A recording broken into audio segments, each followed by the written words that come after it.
তীব্র তাপদাহে পুড়ছে বাংলাদেশ। এবার দ্রুত হিটওয়েভ শুরু হওয়ায় বেড়েছে স্বাস্থ্য ঝুঁকি।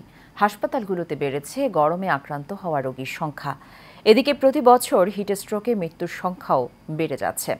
আবহাওয়াবিদরা বলছেন ৪-৫ দিনের মধ্যে হতে পারে বৃষ্টি, এতে কমতে পারে তাপমাত্রা।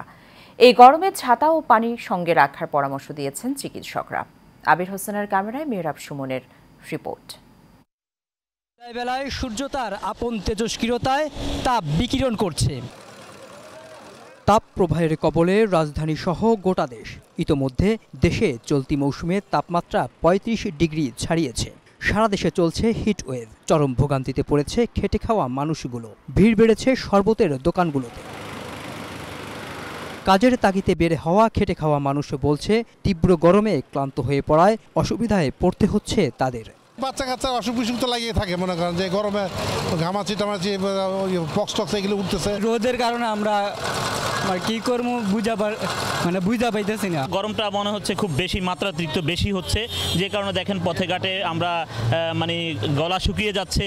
জলবায়ু পরিবর্তনের ফলে আবহাওয়া বিরূপ আচরণ করছে বলে জানিয়ে আবহাওয়াবিদ মোহাম্মদ শাহিনুল ইসলাম বলেন, ৪ থেকে ৫ দিনের মধ্যে কমে আসতে পারে তাপমাত্রা।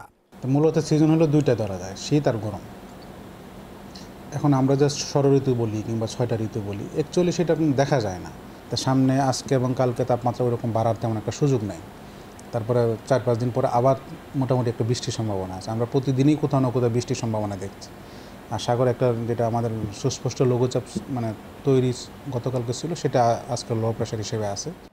বয়স্ক ও শিশুদের ক্ষেত্রে বিশেষ সতর্ক অবলম্বন করার আহ্বান জানিয়ে বাইরে বের হলে অবশ্যই ছাতা এবং পানি রাখার পরামর্শ দিয়েছেন বক্ষব্যাধি হাসপাতালের উপপরিচালক ডাক্তার আয়েশা আক্তার। যখন তীব্র তাপদাহ হয় তখন হিট স্ট্রোকটা বেশি দেখা দেয়, এবং এটা যদি বলি যে পেরিফেরিতে অনেক বেশি, যারা দীর্ঘক্ষণ রোদে এক নাগারে কাজ করে, নর্মাল একটা বডি তাপমাত্রা আছে 37-এর নিচে, সেটা যখন তাপমাত্রা বডিতে খুব বেশি হয়ে যায় 40 ডিগ্রি সেন্টিগ্রেড, কখন হচ্ছে যখন একজন এক নাগারে অনেকক্ষণ রোদের মধ্যে কাজ করে, যখন বাইরে বের হবে তখন ছাতা ব্যবহার করা, সানস্ক্রিন ব্যবহার করা, সবসময় পানির বোতল সাথে রাখা, এটা তো অবশ্যই প্রয়োজন। কিছুক্ষণ কাজ করার পর আধা ঘন্টা একটু ছায়ার মধ্যে বিশ্রাম গ্রহণ করা। তাপমাত্রা নিয়ন্ত্রণে বেশি করে গাছ লাগানো এবং এসি ব্যবহারে নিরুৎসাহিত করেন পরিবেশ অধিদপ্তরের পরিচালক জিয়াউল হক। প্রচুর আমরা এসি ব্যবহার করি, তো আমাদের এসি কারণে আমাদের যেটা হয়, এসি কাজটা কি, এটা হলো ভিতরে যে তাপমাত্রা সেটা বাইরে দিয়ে দেয়। তো কিছু কিছু গ্যাস আছে, রেফ্রিজারেন্ট আছে, সেগুলো আরও বেশি ওয়ার্মিংয়ে সাহায্য করে, এবং প্রচুর এসি ব্যবহার করার ফলে আমাদের বাইরে তাপমাত্রা বাড়ছে, ভিতরে তাপমাত্রাটাকে বাইরে নিয়ে যাচ্ছে। বৈষয়িক নগরায়নের কারণে বৃদ্ধি পাচ্ছে তাপমাত্রা।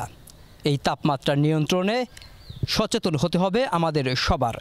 তাই আসুন বেশি করে গাছ লাগাই, পরিবেশ বাঁচাই। Mehrab Suman, Asian television, Dhaka.